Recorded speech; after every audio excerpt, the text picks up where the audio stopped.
ایک سود خور کا عبرتناک واقعہ آپ کو سناؤں۔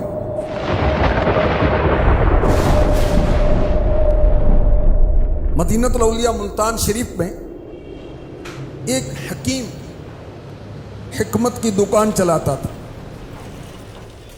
ایک دن شام کو کلینک سے فارغ ہو کر گھر گیا، کھانا کھایا، عشاء کی نماز پڑھی، رات کے معمولات سے فارغ ہو کر سو گئے۔ رات کا ایک حصہ گزرا، اچانک وہ حکیم جاگا، پیٹ پر ہاتھ رکھ کر بیٹھ گیا، بے چینی، پریشانی۔ کچھ دیر کے بعد ایک سنسنی خیز منظر رونما ہوا، اس کا پیٹ پھٹا اور سارا گھر گندگی اور بدبو سے بھر گئے۔ پورے محلے کے اندر بدبو پھیل گئی، اتنی تیز بدبو تھی کہ کئی لوگ بے ہوش ہو گئے۔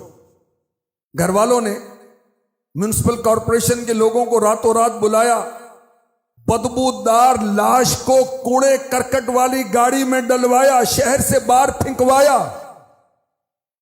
اگلے صبح یہ سنسنی خیز واقعہ سارے علاقے میں پھیل گیا، اس کی خبر پھیل گئی، ہر شخص بے چین ہو گیا۔ یہ حکیم صاحب کرتے کیا تھے؟ اتنا سخت معاملہ ہوا ان کے ساتھ۔ ایک شخص نے کہا کہ حکیم صاحب دواخانہ بھی چلاتے تھے اور سود کا لین دین بھی کیا کرتے تھے، اور جس دن ان کے ساتھ معاملہ ہوا اس دن انہوں نے ایک مقروض عورت سے سودی رقم کم ہونے پر بدتمیزی کی تھی، اور وہ غریب عورت بد دعا دے کر گئی تھی۔ یوں یہ حکیم سودی لین دین کی وجہ سے عبرت ناک عذاب سے دو چار ہو گیا۔ توبہ، استغفر اللہ، استغفر اللہ، استغفر اللہ، اللہ کی پناہ، اللہ کی پناہ۔ عبرت ہی عبرت۔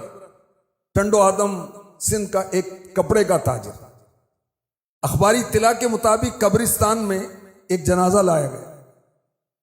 امام نے جیسے ہی نماز جنازہ کی نیت باندھی، مردہ اٹھ کر بیٹھ گئے۔ لوگوں میں بھگدڑ مچ گئی۔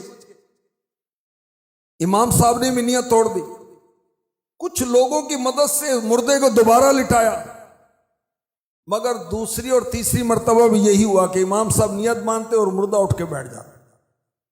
امام صاحب نے مرنے والے کے رشتہ داروں سے پوچھا، یہ سود خور تو نہیں تھا؟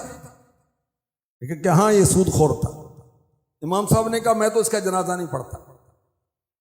اب لوگوں نے لاش کو قبر میں رکھا، تو جیسے ہی رکھا قبر زمین کے اندر دھنس گئی۔ اللہ کی پناہ، اللہ کی پناہ۔ اب لوگوں نے لاش کو مٹی سے دبا کر بغیر فاتحہ خوانی کے ہی گھر کی راہ لی۔ اللہ کی پناہ، اللہ کی پناہ۔ عبرتناک دو واقعے ہم نے سنے۔ اللہ کی پناہ، سود ہمارے معاشرے میں، ہماری سوسائٹی میں عام ہوتا چلا جا رہا ہے۔ کب تک موج کرو گے بھائی؟ مرنا نہیں ہے، قبرستان سے گزر نہیں ہوتا۔ خاندان میں کوئی موت واقع نہیں ہوئی، فوتگی کے اعلان نہیں سنتے۔ کب تک ہم اپنے مال کو بڑھاتے رہیں گے؟ نیکیوں کو بڑھانے کی فکر نہیں ہے۔ اللہ کی پناہ۔ سود کے بارے میں میرے آقا صلی اللہ علیہ وسلم نے ارشاد فرمایا، سود کھانے والا، سود کھلانے والا، اس کی تحریر لکھنے والا، اس کے گواہوں پر لعنت۔ ارشاد فرمایا، شب معراج میں ایسی قوم کے پاس سے گزرا جس کے پیٹ کمروں کی طرح بڑے بڑے تھے، ان میں سانپ پیٹوں کے باہر سے دیکھے جا رہے تھے۔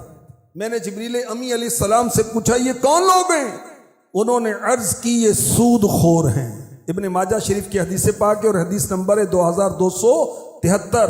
تو یاد رکھیے، سود خوری حرام، جہنم میں لے جانے والا کام ہے، اور قرآن نے، اللہ پاک نے اس کو اعلان جنگ فرمایا ہے۔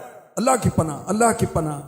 سود قطعی حرام ہے، اور جو اس کے حرام ہونے کا انکار کرے وہ کافر ہو جائے گا۔